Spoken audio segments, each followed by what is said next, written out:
মধ্যে জুড়ে ফেলবো না আবার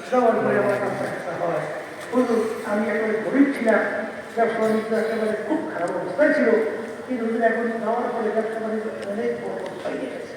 ওটা ঠিক না ঠিক? এই যে হকের মাঠটা কিনে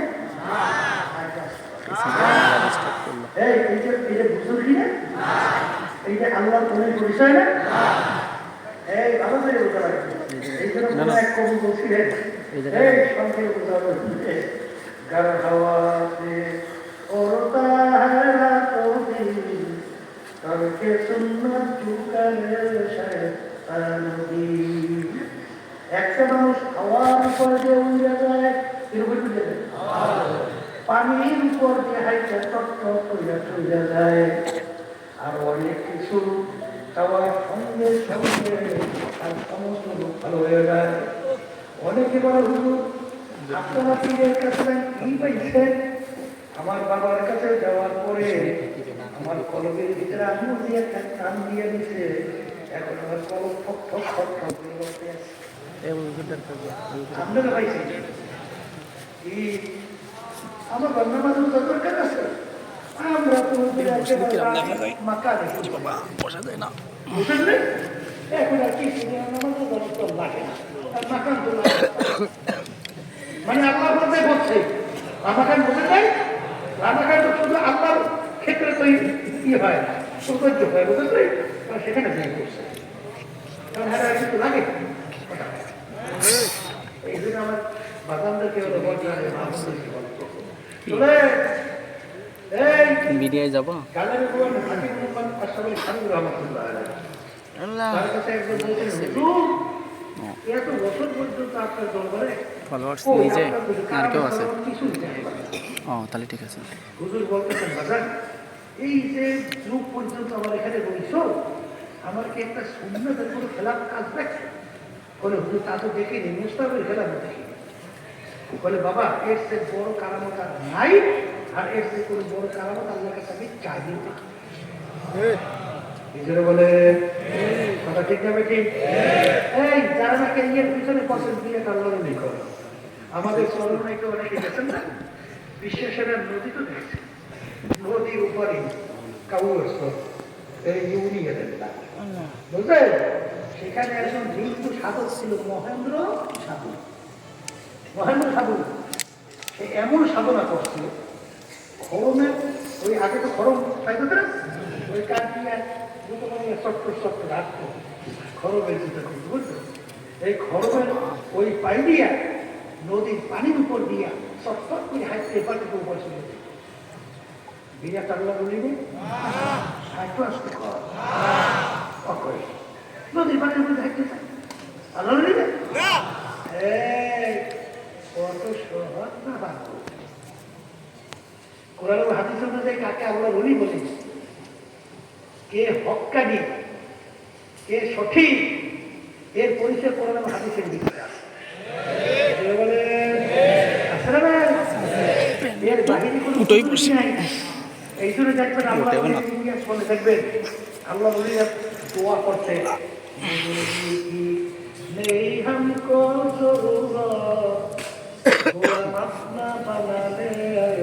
আস্তে আস্তে পজিশনে আসতেছে। আমার মালিক তোমার কাছে আমি পুতুল চাই না, আমি তোমার কাছে চাই তুমি তোমার খাস বান্দা হিসেবে আমাকে কবুল করে নাও। আল্লাহুম্মা আমিন। কথা ঠিক না? এই কথা বলতে চাইছিলাম আমার বাজানদেরকে পর্দারে মা বোনেরা শুনতেছে। বাংলাদেশে এত হক্কানি ওলামায়ে কেরাম, এত হক্কানি পীর বুজুর্গ থাকার পরেও খোদার খাস্তা আপনি যদি বেলাইনে হাইটা সংসদে ধান্দাতে চলে যান, এটা একটা আফসোসের কথা নিয়ে কথা ঠিক কিনা?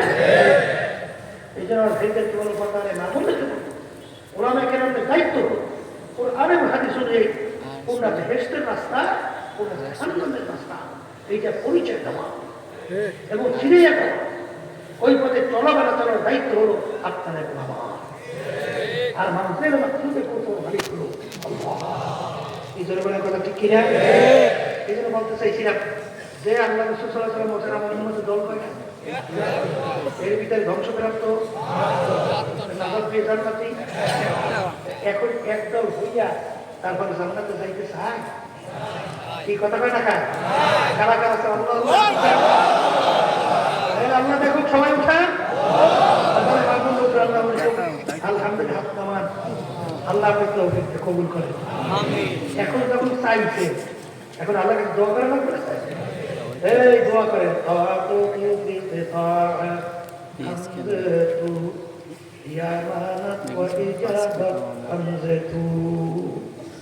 সন্তান জোর করে তাই না, মায়ের দুধ খাওয়ার শক্তি সন্তানের আছে? বাচ্চা পারে? হ্যাঁ, কিন্তু বাচ্চার ক্ষেত্রে একটা অস্ত্র আছে, যখন তার দুধ খাইতে মন চায় কান্না শুরু করে। বাচ্চা যখন কান্দে, মায়ের পরিবারের ভিতরে থর থর করে কাপ মায়া শুরু হয়ে যায়। কোথায় কাজ, কোথায় খাওয়া, কোথায় লওয়া, এমনকি দেখছি বাথরুমে ঢুকছে বাথরুম ছাড়ার জন্য, ওদিকে বাচ্চা চিৎকার শুরু করছে, বাথরুম করতে পারে খাবাইয়া ফিরে বাথো আরে ঘুমাইয়া রয়েছে, ঠিক মতো সবাই ঘুমাইতে পারবে না, কিন্তু বাচ্চা কুন কুন করে রাত দিয়ে উঠছে, মার ঘুম বিছানে লাগাইতে পারে নাই, পাগলের মতো উঠে বাচ্চাকে ধরি আদর করে। কি ওটা ঠিক না? ঠিক।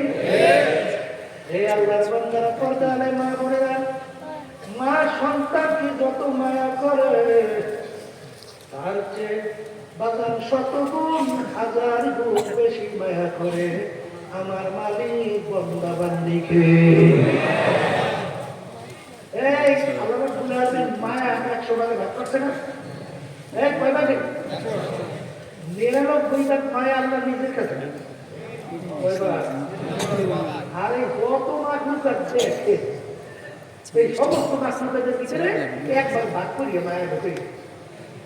এই মায়া, এই মুরগিটা যখন স্ত্রীর বাচ্চা ছুটছে, তখন নিজের গানের মায়া না রেখে এই বাচ্চার মায়া ওই মুরগি ওই স্ত্রীর বাচ্চার উপরে ঝাঁপাইয়ে পড়ে। দেখেন নাই? এই অনেক সময় হরিণের বাচ্চা যখন বাঘে ধরে, তখন হরিণের নিজের জানের মায়া বাদ দিয়ে ওই বাঘের সামনে যে ঝাঁপাইয়ে পড়ে। ওই মায়া কেন? আল্লাহ রাব্বুল আলামিন মেয়েরা মায়া রাখছে, ঠিক কিনা? বন্ধবান দীপা আর পরিবার গুলো হয়ে গেছে। যদি মা পাওয়ার মতো আর দান দেওয়ার মতো একবার যেতে পারে, আমার মালাকে মালাকে সহ্য করে রাখতে পারে? আরে পারে? মান আতানি ইয়ামশি আতাইতুহু হাওয়ালা। হাদিসে কুদসি, বন্ধবান্দি যখন আমাকে পাওয়ার জন্য সাধ্য অনুযায়ী হাতে চেষ্টা করে, আমার রহমত দৌড় দিয়ে দেয়, টাইমকে আমি করে দিতে চাচ্ছি। ঠিক না? ঠিক। এই জন্য সবসময় দোয়া করা লাগবে।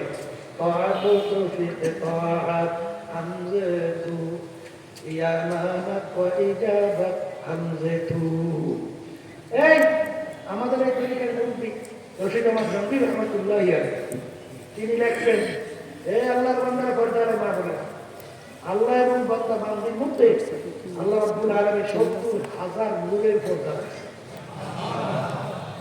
এক একটা পর্দা পার হইতে বান্দা বান্দির 500 বছরের সময় লাগে। আচ্ছা বলেন তো, 500 বছর সবাই বয়স পায় কেন? একটা পর্দা পার হওয়া যায়? কিন্তু যেই বান্দা বান্দির প্রতি আমার মালিকের রহমতের নজর আসে, আমার মালিকের দয়া এসে যায়, দয়ার সাথে ঢেউ উঠে যায়, এই 70,000 বছরের কথা সেকেন্ডে পার হয়ে যায়। দিতে পারবে সেকেন্ডে পার হয়ে বন্ধবান্ধী আল্লাহর সঙ্গে তার দিদার সাক্ষাৎ পাওয়া।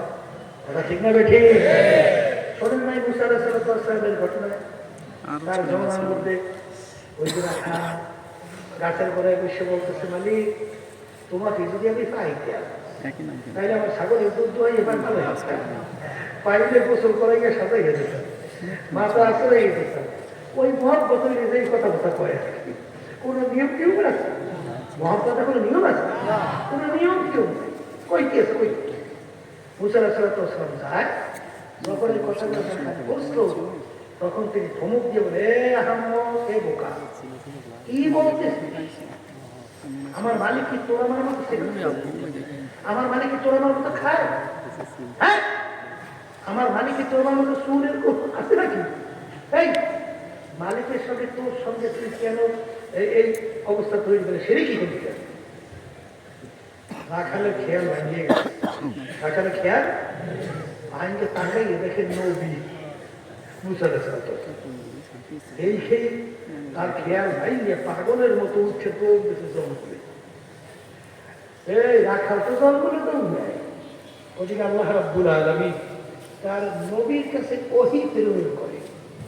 কি প্রেরণ করে? ওহিয়া মাদ সোয়ে মুসা আল খোদা বান্দায়ে মারা চেরা কর দে জুদা।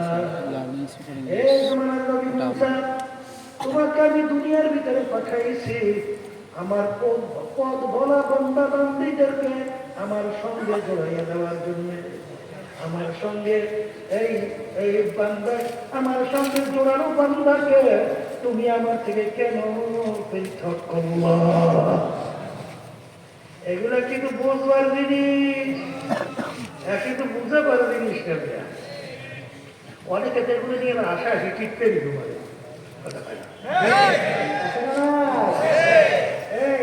উমর ফারুক রাদিয়াল্লাহু তাআলার ঘটনা শুনেন? মসজিদে খুতবা দিতে আসে আলী রাদিয়াল্লাহু তাআলা প্রায় 200-250 কিলোমিটার দূরে এই মুসলমানদের জামাত নিয়ে যুদ্ধ করতে আসছে। মুসলমানদেরকে পক্ষ নিয়ে আলী রাদিয়াল্লাহু তাআলা নেতৃত্ব দিতে আসে। ওমর রাদিয়াল্লাহু তাআলা আইসা 250 কিলোমিটার দূর, তিনি খুতবার ভিতরে বলতেছেন, সারিয়া পাহাড়ের দিকে তাকাও। কি ব্যাপার? আলী রাদিয়াল্লাহু তাআলা কোথায়? ওমর রাদিয়াল্লাহু তাআলা কোথায়? বলতেছেন খুতবা। এর মধ্যে বললেন নামাজ শেষে বলে, আমি কি বলছি বুঝি বলে, সারিয়া দলবল নিয়ে যুদ্ধ করতেছে পিছনে পাহাড়, পাহাড়ের পিছনে শত্রু একাত্রিত হয়েছে, তাদের উপরে আক্রমণ করবে, ঝাঁপিয়ে পড়বে। সারিয়া এবং তার দলবলের খবর নাই। তখন আমি তাকে বলে দিলাম, পাহাড়ের দিকে তাকাও। কোথায় রয়েছে? আমি কোথায় রয়েছে? সারিয়া মুসলমানরা বিজয় লাভ করে যখন আসছে, এই একদল আল্লাহর বান্দারা আগেই পথের মাথায় যেয়ে দাঁড়াই যায়। সারিয়া রাদিয়াল্লাহু তাআলা আসছে, জিজ্ঞাসা করে, ভাই সারিয়া, অমুক দিন অমুক সময় আপনি আমিরুল মুমিনিনের কোনো নির্দেশ শুনছিলেন? তখন তিনি বলে, হ্যাঁ, আমি আমাকে নির্দেশ করছেন সারিয়া পাহাড়ের দিকে তাকাও। পিছনে শত্রু, আমাদের কোনো খেয়াল ছিল না। আমি যদি নির্দেশ না করতো তাহলে হয়তো তারা আমাদের আক্রমণ করে আমাদের ধ্বংস হতো। এই যে কোন হিসাব করিয়ে মিলিয়ে গেছে, হিসাব করে মিলিয়ে পারবেন? আসতে পারবেন? আল্লাহ রাসূল সাল্লাল্লাহু আলাইহি ওয়াসাল্লাম যখন সবে মেরাজ যাবেন, আবু বকর সিদ্দিক রাদিয়াল্লাহু তাআলা তার ঘরে কাফেররা টের পেয়েছে, আল্লাহ হাবিব কাফের করছে। এখন আল্লাহ রাসূল বাইরে কেন? আল্লাহ রাব্বুল আলামিন বলে, হাবিব হে দুলু নাইয়া ঠিক মারে। আল্লাহ রাসূল সাল্লাল্লাহু আলাইহি ওয়াসাল্লাম যখন দুলু নাইয়া ঠিক মারছে, প্রত্যেক কাফেরের চোখে ঢুকিয়া মানে সব বন্ধ হয়ে আসতে পারে। এখন আল্লাহ বলতেছেন, রাসূল এই যে পানি আপনি মারছে, আপনি পারেন স্মরণ আমি রব্বুল আলামিন ওই বালু নিক্ষেপ করিলে কি করবেন? কয় সময় আয়াত কথা হয়, কি বলবেন? কি বলেন? কি বলার কিছু আছে? এই যে আমার ভক্তদেরকে বলবো, পর্দারের মাহবুব যারা শুনতেছে শুনেন, বাজার 72 দলের ধ্বংসপ্রাপ্ত একদল কি নাজাত হয়ে যাবে। আমি এবং আমার সাহাবা, কথা ঠিক না? ঠিক। এই জন্য আমার বাজানদেরকে বলবো, যারা জান্নাতে যাইতে চান, জাহান্নাম থেকে বাঁচতে চান, ওরা তো হাদিসের বাহিরে কোনো বেহেশত কোনো জান্নাতের রাস্তা নাই। এই জন্য আমি বাজানদেরকে বলবো, আপনাদের বুঝের জন্য কোরআনুল কারীমের প্রথম আমি আয়াত শরীফ তেলাওয়াত করছিলাম, আল্লাহ রাব্বুল আলামিন আমাদেরকে বানাইছেন কেন? আল্লাহ রাব্বুল আলামিন বলেন, ওমা খালাকতুল জিন্না ওয়াল ইনসা ইল্লা লিয়াবুদুন। মানুষ এবং জিন এই দুইটা জাতিকে আমি সৃষ্টি করলাম কেন? আল্লাহ বলতেছেন আমার ইবাদতের জন্য। সবাই বলেন সুবহানাল্লাহ। এই বলেন আল্লাহ আমাকে বানাইছেন কেন? আমার বানাবার কারণ ইবাদতের জন্য। মানে ঠিক? এখন আমার ভাইদেরকে বলবো, এখন অনেকে বলতে পারেন হুজুর তাহলে আমাদের কোথা আল্লাহ বানাইছেন তাহলে ইবাদতের জন্য, তাহলে অন্য মাখলুকাত গুলো আল্লাহ বানাইলেন কেন? আল্লাহ রাব্বুল আলামিন ওই কোরআনুল কারীমের অন্য আয়াতে বলে ওয়াখুলিকা লাকুম মা ফিল আরদি জামিআ, আমি অন্যান্য মাখলুকাতগুলো বানাইলাম তোমাদের জন্য। সবাই বলে সুবহানাল্লাহ। এখনই বলবেন আচ্ছা বলেন তো আমরা গরু পালি, গাড়ি গরু পালি, আছে এই গাড়িগুলো আমাদের দরকার আছে? এত পরিমাণ বলুন তো, একটা মানুষ নিয়ে না থাকলে গাড়ি গরু কি হবে? তাহলে গাড়ি আমরা বানাইছে বলেন আমাদের জন্য। আচ্ছা সূর্য কি আমাদের দরকার আছে? এই সূর্য আমাদের মানুষ বাঁচবে অসময়। আচ্ছা তাহলে সূর্য আল্লাহ বানাইছে কাদের জন্য? একটা মানুষ যদি দুনিয়া না থাকে সূর্যের কি হবে? তাহলে সূর্য আল্লাহ বানাইছে। আচ্ছা গাছ কি আমাদের দরকার আছে? একটা মানুষ দুনিয়া তাহলে গাছের হয় কি? তাহলে গাছ আল্লাহ বানাইছে। মাছ কি লাগে? মাছ আল্লাহ বানাইছে কাদের জন্য? একটা মানুষ দুনিয়া না থাকলে মাছের কি হবে? তাইলে সব মাতৃকাত আল্লাহ বানাইছেন আমাদের জন্য। আর আমাদের আল্লাহ বানাইছেন কেন? বলেন আল্লাহর ইবাদতের জন্য। এখন ইবাদত বোঝা লাগবে। বলেন ইবাদত একটা আরবি শব্দ। কি শব্দ? উর্দুতে বলে গোলামি, আর বাংলা তো মালিকের হুকুম অনুযায়ী চলা। বলেন মালিকের হুকুম অনুযায়ী চলার নাম কি? আবার বলেন মালিকের হুকুম অনুযায়ী চলার নাম। এখন মালিকের হুকুম অনুযায়ী চলার নাম ইবাদত। আমার মালিক কিন্তু শুধু আপনাকে আমাকে নামাজের জন্যই বানায় নাই, রোজার জন্যই বানায় নাই, হজের জন্যই বানায় নাই, অন্য অন্য যে আমার বিভিন্ন আমরা করি এর জন্যই বানায় নাই। আমাদেরকে বানাইছেন তার ইবাদত। সংক্ষেপ বুঝে অনেকে কিন্তু বুঝতেও বলছে না, বোঝার চেষ্টাও করে না। এই আল্লাহর বান্দা, নামাজ কার হুকুম? আচ্ছা কেউ যদি ফজরের পর সূর্য করতেছে ওই সময় যদি নামাজ পড়েন সব না গুনাহ? সূর্য থেকে মাথার উপরে চলে আসছে নামাজ পড়েন গুনাহ না? সূর্য করতেছে নামাজ পড়েন গুনাহ না?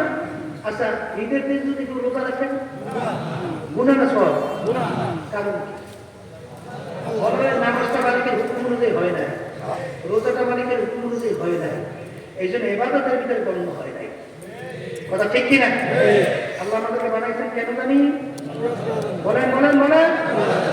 এখন বাংলার সংক্ষেপ, আমার মালিকের হুকুম প্রতিটা মানুষের ব্যক্তিগত জীবনে আছে, মুখ খুলে বলেন আছে, পারিবারিক জীবনে, সামাজিক জীবনে, কামাইতে খরচে, এই পোশাকাদির মধ্যে, ভালো করে বুঝেন, এই রাজনৈতিক জীবনে, আন্তর্জাতিক, সুরাশিয়া, এক কথা ব্যক্তি জীবন থেকে শুরু করে আন্তর্জাতিক জীবন পর্যন্ত প্রতিটা ক্ষেত্রে আমার মালিকের হুকুম জেনে বলেন।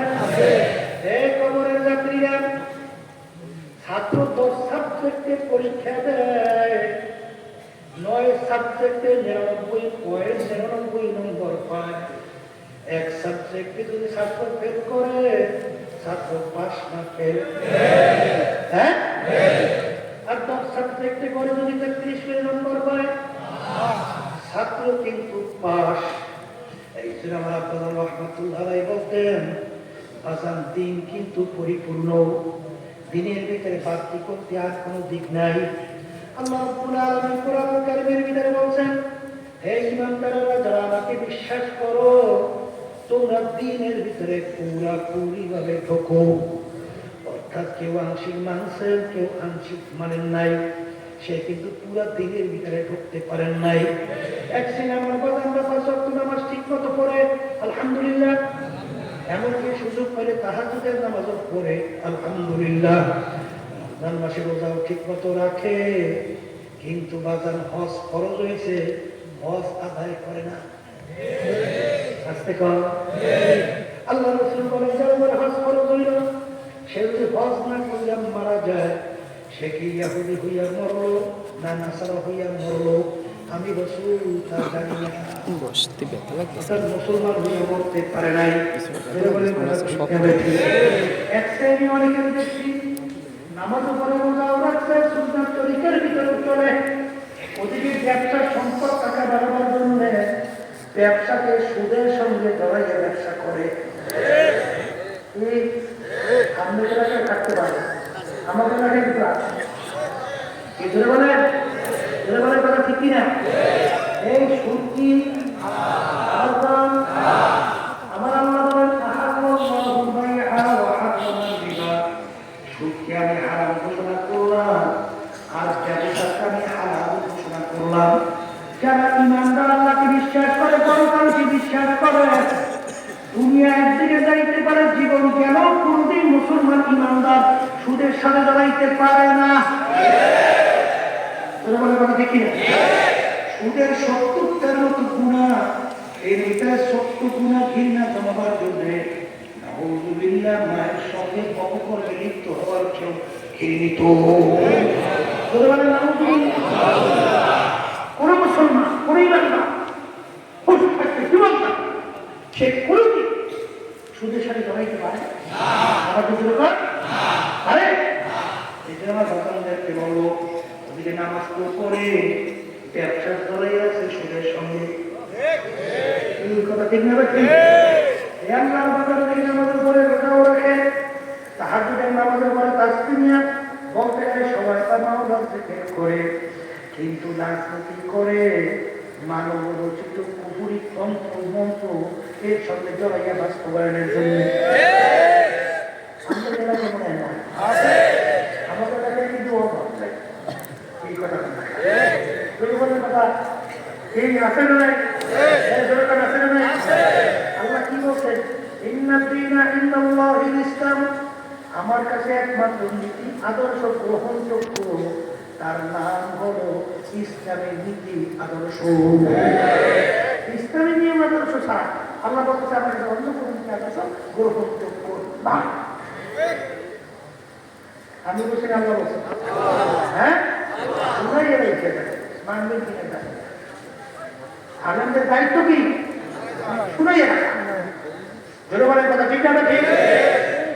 এই আল্লাহ যদি মনে করেন রাজনীতি বেশি কিছু আসে যায় না, এই যে তেমন কোন ইসলামের গুরুত্ব নেই, এটা কোনো অংশ না। ঠিক না? অনেকে মনে করেন এই একটা কিছু দেখিয়েছে এরা আমাদের মতো আলেম, সেটা আপনার একটু গর্ব বুঝে করবো আর রাজনীতি করি চলি আছে না? একটা আছে না? হ্যাঁ, এই যে মানব বসিত তন্ত্রমন্ত্র এই রাজনীতি করে না, ঠিক আছে। সেই নীতি আদর্শ রাষ্ট্র পরিচালনা আল্লাহ নাজিল করছেন জানাই এই যে আমি করি না চলবে আলেম কি ও তো মুসলমানি মুসলমানি কিছু করবে শান্তি ছাড়া। আল্লাহ রাসূল সাল্লাল্লাহু আলাইহি ওয়াসাল্লাম রাজনীতি করেন, তিনি রাষ্ট্র চালায় না, তিনি রাষ্ট্রপ্রধান ছিলেন না। দরবেশ দরবেশ চালানো দরবেশই বাচ্চা। আপনার নামাজের কি দরকার আল্লাহর কাছে? আল্লাহ নামাজ কি করবে? আমরা যে কোরবানির পশু জবাই করি, এই কোরবানির পশু আল্লাহর কাছে রক্ত করতে পৌঁছায়? হ্যাঁ, কি পৌঁছে না? আল্লাহ হুকুম পালন করে। আর আপনার ভিতরে অবস্থান তাকওয়া আল্লাহর কাছে পৌঁছে। জনগণের কথা ঠিক না? ঠিক। আমার মালিক বলেন আমার লাম ইয়াহকুম বিমা আনজালাল্লাহ ফাউলাইকা হুমুল কাফিরুন ফাউলাইকা হুমুজ জালিমুন ফাউলাইকা হুমুল ফাসিকুন। যারা আমার নীতি আদর্শ অনুযায়ী রাষ্ট্র পরিচালনা করবে না, ওরা কাফের, ওরা জালেম, ওরা ফাসিক। আমি বলছি না বলুন, আর শুনিয়া রাখে অনেক বাচ্চার মতো নামাজ পড়ে, রোজা রাখে, আলহামদুলিল্লাহ, কিন্তু যারা নাকি মানব রচিত তন্ত্র মন্ত্র কুফরি তার সঙ্গে জড়াইয়া রাজনীতি করেন, আল্লাহ কোরআন কারীমের মধ্যে বলতেছেন ইয়াওমা নাদউ কুল্লা উনাসিন বিইমামিহিম, কিয়ামতের ময়দানে আমার মালিক প্রত্যেকটা মানুষকে তার দলের নেতা নেত্রীর সঙ্গে ডাকবে। আয়াতে ভুল হয়েছে না? ঠিক আছে, হ্যাঁ এখানে কোনো মানুষ বাধা ছিল প্রত্যেকটা মানুষ হ্যাঁ তাদের সঙ্গে ডাকবে তার দলে নেতা কর্মীদের সঙ্গে আমার কথা না আল্লাহ আমি শুনেছি যদি বলে এটা ঠিক না বেশি আল্লাহ রাসূল সাল্লাল্লাহু আলাইহি ওয়াসাল্লাম বলেন বুখারী হাদিস মান তাশাব্বাহা বিকওমিন ফাহুয়া মিনহুম দুনিয়ার ভিতরে তুমি যেই দলভুক্ত হয়ে চলবা যেই দলের নেতানেত্রী মানবা এই কিয়ামতের ময়দানে তুমি সেই দলভুক্ত হয়ে চলবা এবং ওই দলের নেতানেত্রীর সঙ্গে তোমার হাসর হবে তার সঙ্গে তার মহব্বত তার সঙ্গে থাকতে হবে আমি বলছি না আমরা বলছি হ্যাঁ ধরে বলে কথা ঠিক না বলছি শুনেই রেখে দেবে বান্ধবের ঘিরে দাঁড়িয়ে ধরে বলে কথা ঠিক কিনা কবরের যাত্রী আল্লাহর বান্দারা পর্দায় মনে করে দেন এই ইঞ্জিনিয়ার তৈরি করে ওই ইঞ্জিন সম্পর্কে ইঞ্জিনিয়ার ভালো জানেন মানুষ জমি সমস্ত মানুষরা সৃষ্টি করছেন কে কোন নীতি আদর্শ অনুযায়ী মানুষ চলবে দুনিয়াতে শান্তি পাবে আখিরাতে মুক্তি পাবে আল্লাহ ভালো জানে না তুমি আর আমি ভালো জানি হ্যাঁ এই জন্য দেখবে যে এই নীতি আদর্শের মাধ্যমে মানুষকে মানুষ বানায় যে নীতি আদর্শের মাধ্যমে দুনিয়াতে শান্তি আখিরাতে মুক্তি ওমর ফারুক রাদিয়াল্লাহু তাআলা অর্ধেক দুনিয়া নষ্ট করার পরেও দেখেন আজকে বাংলাদেশেই তো দেখেন যারা একটু ক্ষমতায় আছে আর তারা নাকি একটু পূর্ব মানুষের মতো ব্যবহার করে মনে করে যেগুলো মানুষই এরাই মনে হয় যে নাই ওদিক ওমর ফারুক রাদিয়াল্লাহু তাআলা অর্ধেক দুনিয়া রাজত্ব করছেন এই বাংলাদেশের পুরুষ দেশের রাজা তিনি রওনা করছেন সেজন্য জানেন যাবে গোলাম উঠে রশি টানতেছে আমি উঠের পিঠে বসা কিছুক্ষণ পর আমি ডাক দিয়ে বলে গোলাম তুমি এখন উঠে পিঠে উঠবে আর আমি উঠে বসে যাবো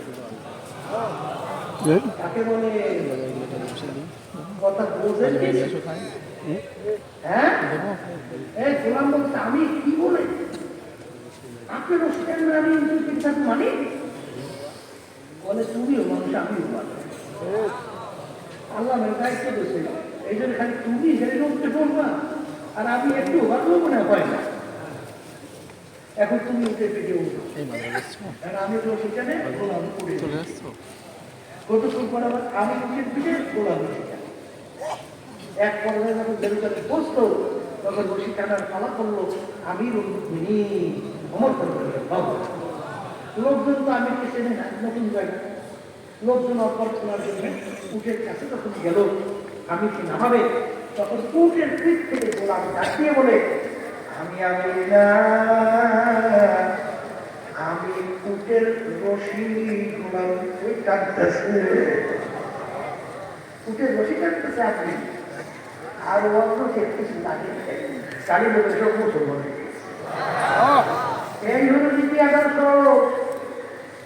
এই জন্য আমার বাগানদেরকে বলো পর্দায় নরমদেরকে বলবো এই আল্লাহর বান্দারা পর্দায় না বলে না মালিক আমাদেরকে বানাইছেন তার ইবাদতের জন্য ইবাদতের শব্দের অর্থ মালিকের হুকুম অনুযায়ী চলা আমার মালিক কেমন জানে তোমার আমার দিকে তাকায় আমার মালিক বলেন আব্দুল গরিব ও রহিমা ঠাকুর ওর বেচারা আমি চাইয়া চাইয়া দেখি তোর বাড়িতে একটা গাড়ি গরু পালো বাচ্চা হবে গরু বংশ বিস্তার লাভ করবে আর গাড়ি দুধ হয় মান করবি আমি তোর বিচার চাইয়া চাইয়া দেখি রাত্রে গরু গাড়ি এক জায়গায় রাখো বাচ্চাটাকে নিয়ে আর এক জায়গায় বাড়িতে রাখো ভোরবেলা গভীর রাত্রে বাচ্চার গলা শুকাইয়া যায় বাচ্চারা একবার দিয়ে ডাক দেয় বাচ্চাটা বলছে মা গো আমার গলা শুকাইয়া গেছে আমাকে একটু দুধ দাও তাহলে একটু দুধ পান করবো গরুদানি কেমন উত্তর দেয় বাচ্চা তোকে আমাকে আমার মালিক বানাইছে বান্দা বান্দির জন্য তাদের খেদমতের জন্য ভোরবেলা যখন আমার বান্দাদিকে দুধ বয়ে নিয়ে যাবে এরপর যতগুলো বাকি থাকবে খাইয়ে তুই বাংলার শুক্রিয়া আদায় করবি আমার মালিক তাকেই বলে ওরে নেবো খারাপ আমি বাচ্চাদের দুধ না খাওয়াই তোকে আমি খাওয়াই আমার আমি তোর বাচ্চা চাইয়া চাইয়া দেখি তোর বাড়িতে মেহমান আসছে এমন কোনো মুরগি মোরগ নাই তোর জমাই কোনো মুরগি মেহমানকে খাওয়ানো লাগবে। আর তোর বাড়িতে একটা মুরগি বাচ্চা নিয়ে নামছে, আমি তোর বিচার চাইয়ে দেখি মুরগিটা কিছু খাবার দিয়ে ধরছো। মাহারা বাচ্চাগুলো কেউ কেউ করে চিল্লায়, তুই ছুরি ধার করিয়া মুরগিটাকে সবাই করলি, চামড়া খুললে বস্তু পাক করিলে আগে আত্মীয় স্বজন নিয়ে খাইলি। খারাপ দাবারে আমি তোর জন্যই বানাইছি। তুই খা, শুক্রিয়া আদায় করবি। আমি তো বিচার চাইয়া চাইয়া দেখি আমার সমস্ত মেহমান ভোগ কইরা আরে ফজরের সময় যখন আগে মসজিদে ফজরে আজান দেয়, আর সলাতু খায়রুম মিনান নাওম, ঘুম হইতে নামাজ ভালো। আমি তো বিচার চাইয়া চাইয়া দেখি তুই নাক টাইনা ঘুমাও। আমার হুকুম ফজরের নামাজ তোকে আমি মসজিদে পাই নাই, তোকে আমি জোহরের সময় ডাকছি পাই নাই, আসরে ডাকছি তোকে আমি পাই নাই, মাগরিবে ডাকছি তোকে আমি পাই নাই, ইশায় ডাকছি তোকে আমি পাই নাই, রমজানে রোজা রাখতে বলছি তুই রাখো নাই, পর্দা করতে বলছি পর্দা তুই করো নাই, যাদের সঙ্গে দেখা দেওয়া জায়েজ নাই তাদের সাথে তুমি দেখা দাও। আরে তোদের জন্য আমি আল্লাহু আকবার, আল্লাহু আকবার, তোকে আমি ইবাদতের জন্য বানাইছি, হারাম হালাল পাকটাকে কইরা খাইতে চলতে বলছি। আর তুই হারাম হালাল তুমি পাকটাকে না কইরা যা পাও তা খাও। আমি তোকে আমার ইবাদতে পাই নাই। হাদিসের ভিতরে আল্লাহ রাসূল সাল্লাল্লাহু আলাইহি ওয়াসাল্লাম বলেছেন, যেই রক্ত এবং গোশত হারাম মালের দ্বারা তৈরি হবে তার জায়গা জাহান্নাম ছাড়া হবে না। আমার বাবারা নামাজও পড়ে, রোজাও রাখে, কিন্তু বাজার ঘরের তামিজ ইমতিয়াজ পাঠাইত না কইরা হারাম হালাল তমিজ না কইরা খায় পড়ে, আমি নিজে খাইলে সম্পদ বুঝায়। কিন্তু বাজার তুই ভালো করে যাই না রাখো, আল্লাহর হাবিবের হাদিস সত্য না মিথ্যা? যদি সত্যই হয় বাজার ভালো করে জানো, এই হারাম মালের রক্তের বস্তু তৈরি হবে তার জায়গা জাহান্নাম ছাড়া হবে না। আর কিন্তু বিস্কুইয়া তো নাই, খাওয়াই তো নাই, তোকে আমার ইবাদতে পাই নাই। এই বান্দা আমি তোকে আমি বানাইছিলাম আমার ইবাদতের জন্য, যখন তোকে আমি ইবাদতে পাই নাই, তুই গাভী গরুটার পাশে দুধ খাওয়ার জন্য, আরে বাচ্চা বংশ বিস্তার লাভ করবে বাচ্চা হওয়ার জন্য। আমি তোর বিচার চেয়ে চেয়ে দেখি গরুকে এখন বাচ্চা ওঠে না, দুধও দেয় না। তুই একটা সুবিধার করলে গরুটাকে শোয়ালি, সবাই করলি, চামড়া খুললি, গোস্ত নিয়ে পাক করিয়া নিজে আত্মীয় স্বজন নিয়ে খাইলি। খার বানাইলাম, আরে তোকে ওই গরু কাজে লাগাই না, কাজে তুই লাগাইয়া দিলি। তোর বিচার তুই কর, তোকে আমি বানাইছিলাম আমার ইবাদতের জন্য, যখন তোকে আমার ইবাদতে পাই নাই, এখন তোকে আমি কোন কাজে লাগাবো? এই বন্ধু তোকে কেউ সবাই করে খাইবে, তাও তো আমি জায়েজ রাখলাম না, এখন তোকে আমি কোন কাজে লাগাবো? সুবিধারা আমার একটা কাজ আছে, আমার একটা সুরা আছে, ওই সুরার নাম হলো আপনারা আমাদের সবাইকে মাফ করে দেবেন। আল্লাহ রাব্বুল আলামিন বলেন, وقودها الناس والحجارة أعدت للكافرين। আমার বন্দারা দিয়া শুনিয়া যাই না, আমি জাহান্নামের আগুন জ্বালাবো মানুষ এবং পাথর দ্বারা। আল্লাহ আমাকে আমাদের সবাইকে মাফ করে দেন। মুসলমান কোরআন বিশ্বাস করো না, পাথর এবং মানুষ দ্বারা জাহান্নামের আগুন মামলায় জ্বালাইবে। আসলে বাজার অনেকের চিন্তাও নেই, চেষ্টাও নেই, চোখেও পানি নাই, জাহান্নামের আগুন থেকে বাঁচার চেষ্টাও নাই। কিন্তু বাজার মুসা আলাইহিস সালাম রওনা করলেন, দেখে পথের পাশে একটা পাথর যাত্রা কাঁদতে আছে। মুসা আলাইহিস সালাম বলে, পাথর তুমি কেন কাঁদো? পাথর বলে, নবী কোথায় রওনা করছেন আল্লাহর সাথে দেখা করার জন্য? পাথর বলে, হে আমার নবী, আমার মালিকের কাছে আমার ব্যাপারে একটা সুপারিশ করিলেন। পাথর আপনার ভয় জাহান্নামের ভয় কান্দে, জাহান্নাম থেকে বাঁচায়। না ভরে ঝামেলা করবে না, বললেন, হে আল্লাহর ভিডিও দিবা না, পাথর মাপ চায়। আল্লাহ রাব্বুল আলামিন বলে, তোমরা নবী মূসা তুমি পাথরকে জানাইয়ে দিও আমি জাহান্নামের আগুনে জ্বালাবো না। মুসা আলাইহিস সালাম এসে বলে, পাথর তোর কপাল ভালো, আমার মালিক তোর কান্না কবুল করছে, তোকে আমার মালিক জাহান্নামের আগুনে জ্বালাবে না। পাথরের কান্না বন্ধ হয়ে গেল। দেখে পুনরায় পাথর কাঁদবে। তুমি কি আমার কথা বিশ্বাস করো না? তুমি আমার কেন কান্দ? তুমি কি আমার কথা বিশ্বাস করবি না? পাথর বলে, আমি বিশ্বাস করছি, চিন্তা ভাবনা কইরা দেখলাম আমি পাথর যদি না কাঁদতাম আমি বলতাম না, আমি পাথর যদি জাহান্নাম থেকে মাফ করতাম না। যেই কান্না ছিল আমি পাথর জাহান্নামের আগুন থেকে মাফ পাই না, ওই পাথর আমি নিয়ে করছি এমন পর্যন্ত আর কান্না ছাড়বো না। কবরের যাত্রীরা আমার মালিক বড় দয়ার বলে, আমার মালিক বড় ভয়ার মানে। বাচ্চার সঙ্গে সন্তান অন্যায় করে যদি বাচ্চার সামনে চোখের পানি ছাড়িয়ে দেয়, বাচ্চার কবিতার ভিতরে সমুদ্রের পানি বইয়ে ওঠে। বাচ্চা টান দিয়ে খুলে দিয়ে বলে, বাবা তোমার মাফ করিও না। বন্ধাবন্দি গুণের পরে আমার মালিকের দরবারে দেবটাকে ভাই গেল চোখের পানি ছাইরা যদি ডাকতে বলে, আমার মালিক ওই জাহান্নামের আগুনে আমি চলতে পারবো না। ওই জাহান্নামের আগুনে এমন কাজের আগুন, আল্লাহ রাসূল বলে দুনিয়ার আগুনের যে 70 গুণ তাদের আগুন জাহান্নামের আগুন। আমার মালিক জাহান্নামের আগুনে আমি চলতে পারবো না। জাহান্নামের আগুনের ব্যাপারে বলে,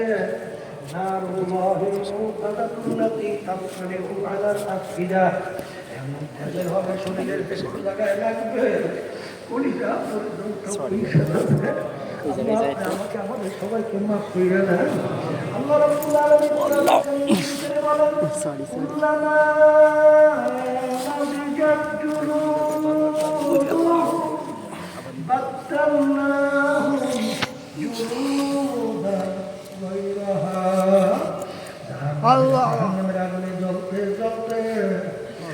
শরীরের চামড়া শরীর থেকে পৃথক হইয়া জমিনের ভিতরে ঘাস হয়ে পড়িয়া যাবে।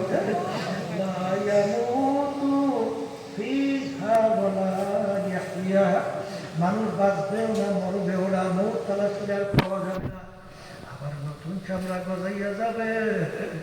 এই আগুন জাহান্নামের কে সহ্য করতে পারবো না? এক সেকেন্ড সহ্য করার শক্তি কারো নাই। আমার ভাইদেরকে বলবো, পর্দারে মা বোনদেরকে বলবো, যারা বিশ্বাস করছিল তাদের ইতিহাস পড়িয়ে দেখো, সাহাবায়ে কেরামদের ইতিহাস পড়িয়ে দেখেন, আল্লাহর ইতিহাস পড়িয়ে দেখেন। তারা কাঁদতে কাঁদতে তারপর মাওলার কবরে গেছে। ওমর ফারুক রাদিয়াল্লাহু তাআলা আনহু মাওলার ভয়, জাহান্নামের ভয় কাঁদতে কাঁদতে গালে দাগ করে ফেলছিল। ওসমান রাদিয়াল্লাহু তাআলা আনহু বাজান কবরের পাশে অনেক সময় দাঁড়াইয়া এমন ভাবে অজরে কাঁদতে গেলে দাঁড়ানো অবস্থায় ঠাস করে বসে পড়তো।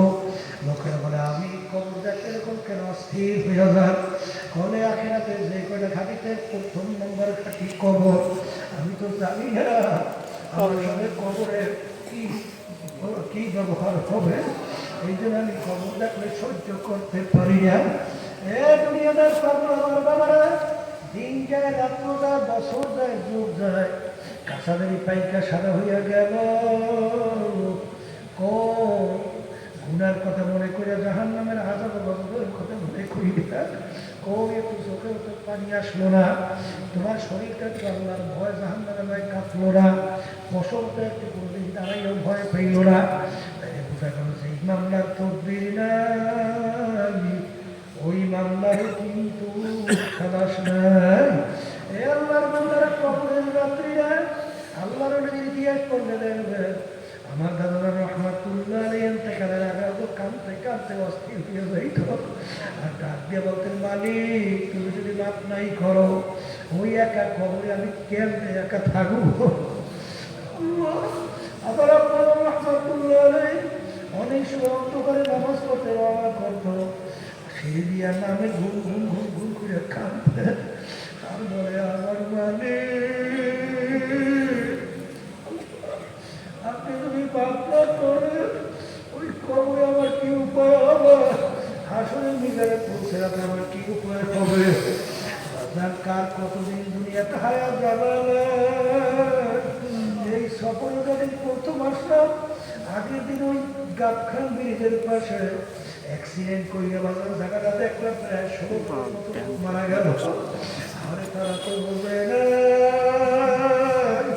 আর বাড়ি ফেরেও যাইতে পারবো না এ কবরের যাত্রীরা কে কখন কোন সময় কখন মালিকের ডাকে সারা দেব কারো তো জানা নাই আমার মালিক যখন মাহফিলে নিয়ে আসেন আমার মালিক কোনো দয়ার মাওলা মায়ের মাওলা যদি নাম চাওয়া কত চাইতে পারো আমার মালিক নাম করবেন শুরু তাই না তোমার আমার গুণাকে আমার মালিক ন্যাকের দ্বারা পরিবর্তন করিয়া দিবে মালিকের কাছে কান্দাকাটি করো গুণার থেকে মাপ চাও দোয়া করো যদি চাওয়ার মতো চাইতে পারো মাপ চাওয়ার মতো চাইতে পারো আমার মালিক মাপ করবে আমরা কাছে ঘোষণা দিচ্ছেন আল্লাহুম্মা আমিন ঘরের মেয়ে লোকের হাত উঠাও আমার কথা মনে করো দুই চোখের পানি থামাও মালিকের দরবারে কান্দ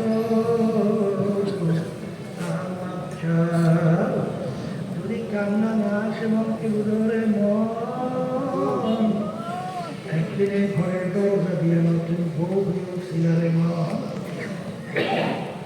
কত মেয়ে লোকে শরবত খাওয়াইল কত মেয়ে লোকে বাতাস করলো আবার এমন একটা দিন আসবে এই ঘরের দরজা দিয়ে মরা লাশ ছেলে কান্দে মা মা করে মেয়ে কান্দে মা মা করে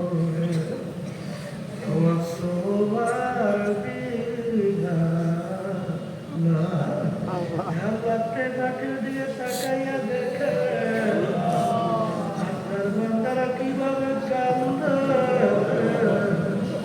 মালিক আমাদের ছেলেও মরে নাই মেয়েও মরে নাই গুনাহ করে বসি রে মাফ করে দেন গো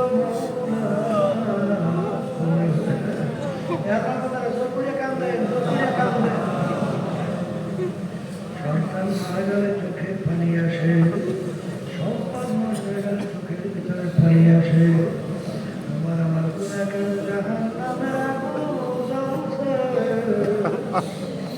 জাহান্নামের আগুন চোখের পানি ছাড়া ঠান্ডা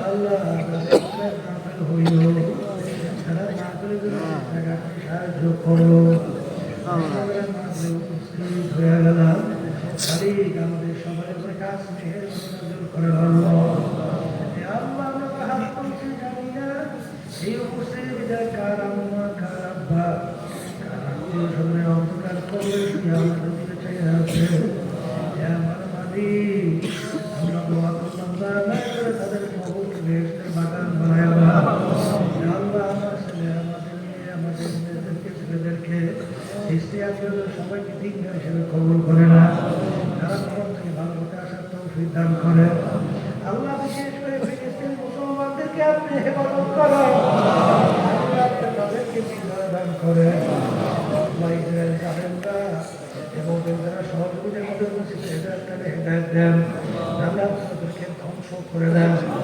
আল্লাহ কে কবিয়াতে হাত করছে জানি না আল্লাহ সবাই দিলেন এক মাকসাদগুলো পুরা করে দিয়ে আল্লাহ তিনি সমস্ত সেই মাদ্রাসা মাসজিদগুলোকে আপনি কবুল করে নেন আল্লাহুম্মা আমিন খাজানা দ্বারা পুরা করে দেন আল্লাহুম্মা আমিন রাব্বিকা রাব্বিল ইজ্জাতি আম্মা ইয়াসিফুন সালামুন আলাল মুরসালিন walhamdulillahi rabbil alamin কেউ চেনা একটু কথা পারি যা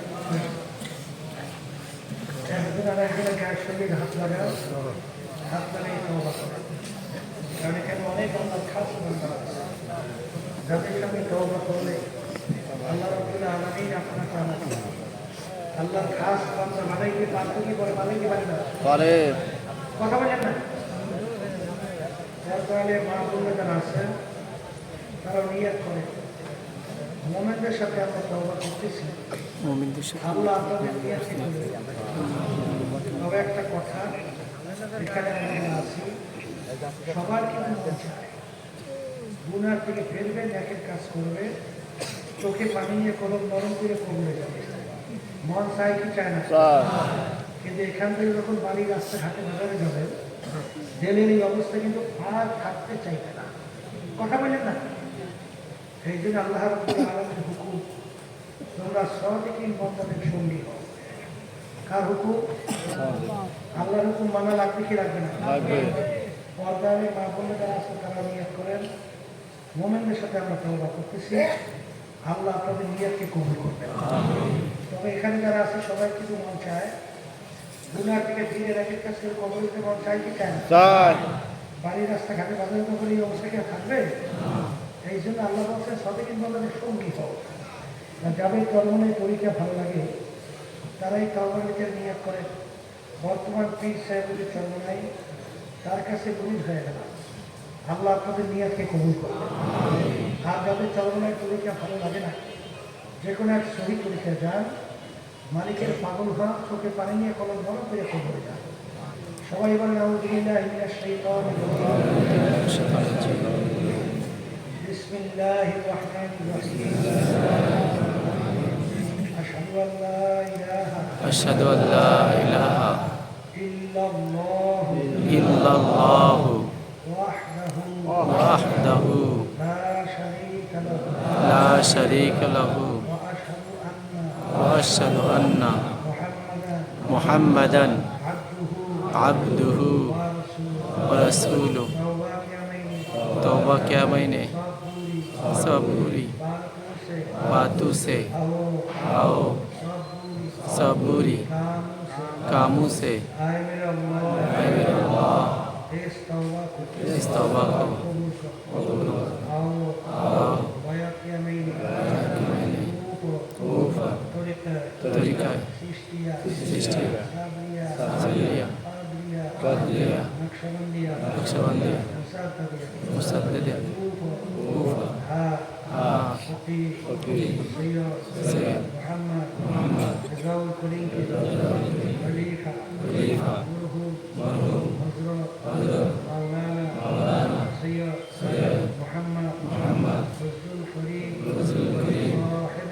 صاحبك عامل الله اس طريقة نعمة मेरे नसीब को आओ जमात रसूलुल्लाह सल्लल्लाहु अलैहि